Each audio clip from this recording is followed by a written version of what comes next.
కద్దుకీర అయితే అయిపోయింది, అంటే బియ్యం అయితే ఉడికినాయి చూడండి. ఇగో ఇట్లా కావాలి బియ్యం. బియ్యం అయితే ఉడికినాయి ఫ్రెండ్స్. దీంట్లో ఇప్పుడు చక్కెర వేసుకోవాలి. చక్కెర ఉడకక ముందుకే వేయొద్దు, బియ్యం ఉడకక ముందుకే వేయొద్దు.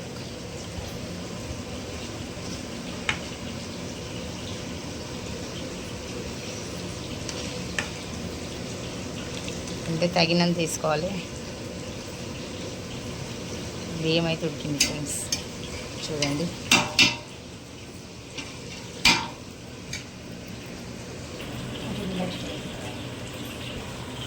కొంచెం అయితే ఇలాచి పౌడర్ వేసుకోవాలి ఫ్రెండ్స్, ఎందుకంటే కొంచెం అంటే స్మెల్ కోసం టేస్ట్ కూడా బాగుంటుంది. అది ఎక్కువ వేసుకోవద్దు, కొంచెం వేసుకోవాలి.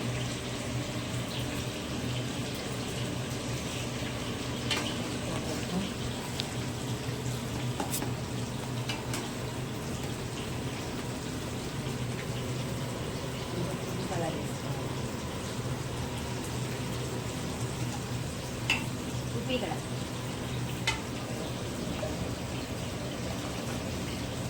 మరీ ఎక్కువ వేసుకోండి, కలర్ కూడా దాని కలర్ ఉండాలి.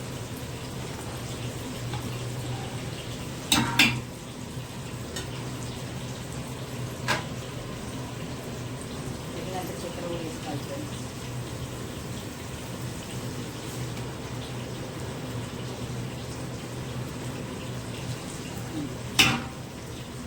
అయిపోయినా కొంచెం చూడండి, కద్దు కలర్ ఉండాలి కొంచెం. చూడండి కద్దుకిరి కదా, అందుకే గ్రీన్ కలర్లో ఉంది.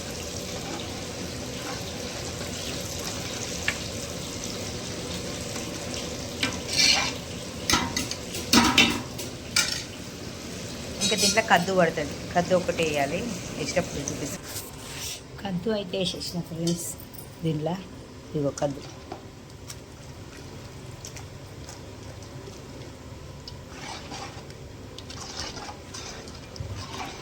కోవ ఒకటి వేయాలి.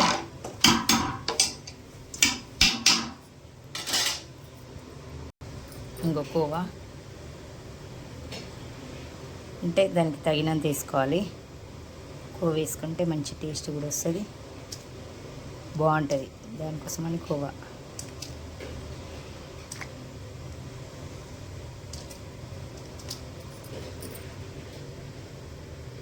నేను కోవా ఎందుకు వేసిన అంటే చిక్కదనం అవుతుంది, మంచి టేస్ట్ కూడా వస్తుంది. ఇదో చూడండి, కోవా వేస్తే ఇట్లా చిక్కదనం వస్తుంది ఫ్రెండ్స్.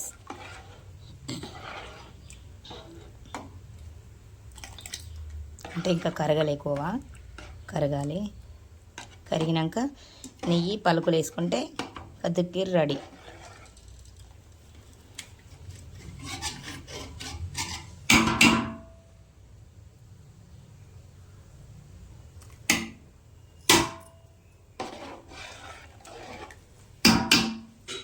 అంతే ఫ్రెండ్స్, కద్దుకీర ప్రాసెస్ అయిపోయింది. కద్దుకీర రెడీ. ఇగో పలుకులు అయితే వేసేస్తున్నా ఫ్రెండ్స్. కద్దుకీర రెడీ అయిపోయింది, చూసుకోవచ్చు ఫ్రెండ్స్. నా వీడియో మీకు నచ్చినట్టయితే లైక్ చేయండి, షేర్ చేయండి, గంట కొట్టండి, సబ్స్క్రైబ్ చేసుకోండి ఫ్రెండ్స్.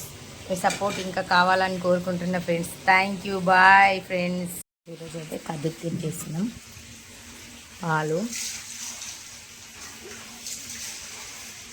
బాస్మతి బియ్యం రైస్. కద్దుకీరకి అంటే ఎక్కువ వేసుకోవద్దు, తగినంత వేసుకోవాలి.